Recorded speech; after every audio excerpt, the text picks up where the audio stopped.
Welcome to this video. In the previous video, I mentioned that consonants can be introduced through a two-step process. The first step is to focus on the pronunciation at the beginning of words through anchor words, such as d, dog, or g, gorilla. And I looked at this step closely in the previous video. The second step is where children learn how to pronounce a consonant when it follows a vowel, such as op, or ed, or ig. How easy or difficult this is for the children depends quite a lot on how sounds are combined in their native language. For example, in Japan, the children may pronounce this ad. The best way to deal with this kind of issue is to play games where the target of the game is to pronounce these vowel-consonant combinations, and where the teacher indicates whether they have pronounced a sound correctly or not. As the children play, they get better and better at reading, writing, and pronouncing the combinations through trial and error. I won't go into the games themselves in detail here, because I will make separate videos on phonics games. What's the next logical step after vowel-consonant combinations? I think it is consonant-vowel-consonant combinations, often called CVC. This step follows on logically and naturally from the previous step. One of the important tests of an effective phonics sequence is whether each new step builds comfortably on the previous step. Let's look at this. A, at, cat, hat, bat. Let's call this a phonics family. A phonics family is a term I will use a lot in my videos. It refers to a family of words that contain a common element with the same spelling and sound. If children can practice sorting and grouping words into phonics families, it makes a big difference to how quickly they learn to read, write, spell, and pronounce words. So getting back to that phonics family on the whiteboard,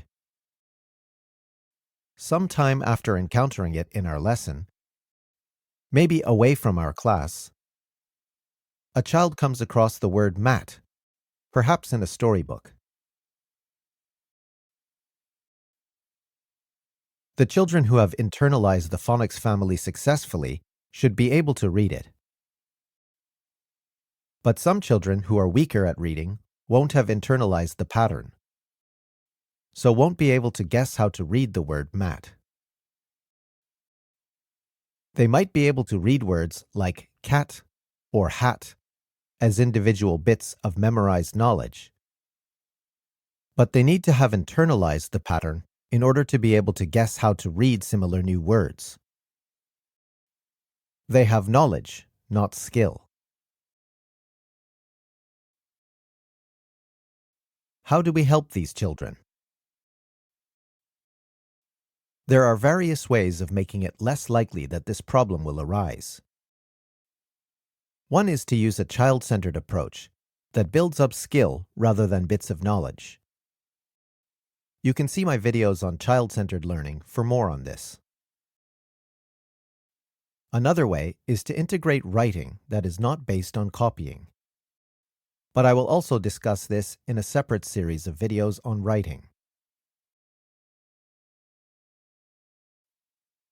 An effective way to deal with this problem, which I will look at here, is to challenge the children's dependency on their reading strategy of memorizing individual words, and create more of a need for the children to notice and learn the underlying pattern. Let's change that phonics family we just looked at like this. A, at, gat, dat, Jat. If we include a lot of nonsense words in our activities, the children cannot depend on memorizing individual words as a reading strategy. The words have no meaning, and we can often change the nonsense words so that the children don't see each one often enough to memorize it. This creates more of a need for the children to notice the pattern. And when a child encounters the word mat in a storybook, she is more likely to be able to read it.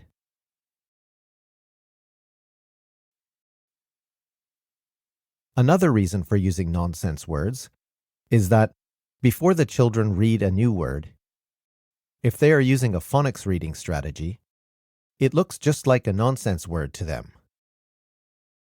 They can't know the meaning until after they have read it. So if we use only real words in our lessons, we are not really preparing the children enough for reading new words.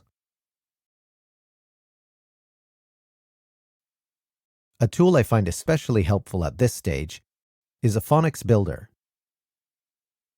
The teacher or children flips over letters, and the children read whatever combination appears. I use these in a lesson and also have them lying around in my classroom. And the children often pick them up before the lesson and challenge each other to read letter combinations.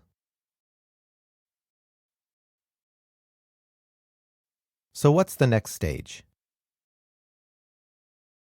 Notice that the only individual sounds the children know so far are the basic vowels and the consonants.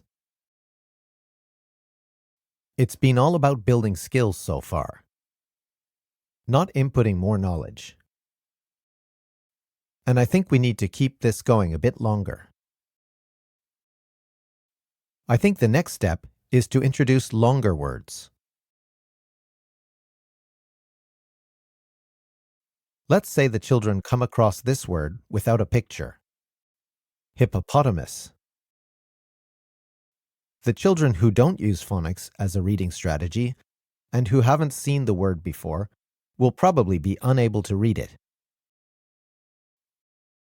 Many children who have learned phonics, but only learn through real words, may also find it difficult to read.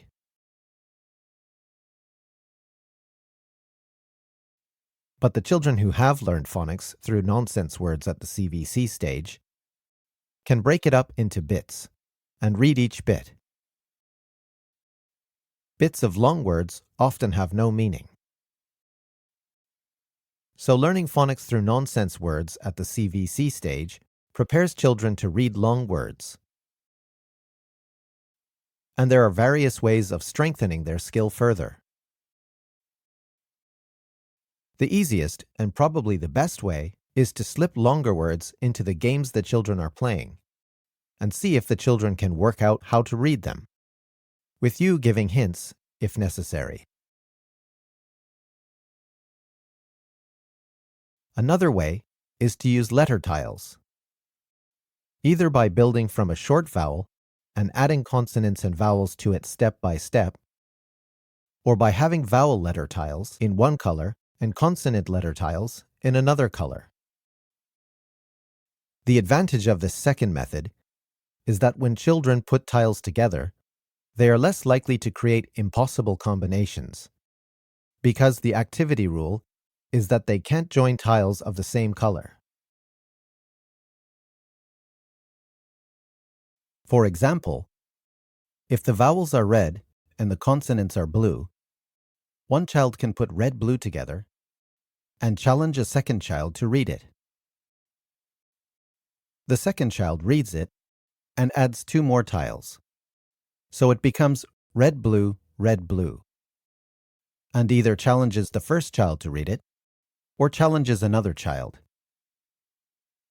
These rows of tiles become longer and longer, and after a while are going all around the table or floor. When these children see a new long word in a storybook, they are not afraid. They are more willing to have a go.